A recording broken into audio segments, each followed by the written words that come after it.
Hi guys, today we will talk about how to fix Twitter locked account edge on your settings.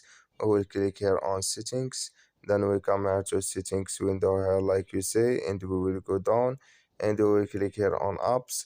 Then we come here to apps window and we will go down here to looking for a Twitter app. We just go down here to find Twitter and we click here on Twitter. Then we come to this is window and we will click here on for stop. Then we will click here on OK and we click here on storage and we will click here on clear cache. Then we will click here on clear data and you just turn off your Wi-Fi and turn on it and it's going to work with you. So that's all now. So when you turn off your Wi-Fi and turn on it, it's going to work with you. That's all. Thank you for your watching. Don't forget to support us by like and subscribe. We'll see you next video.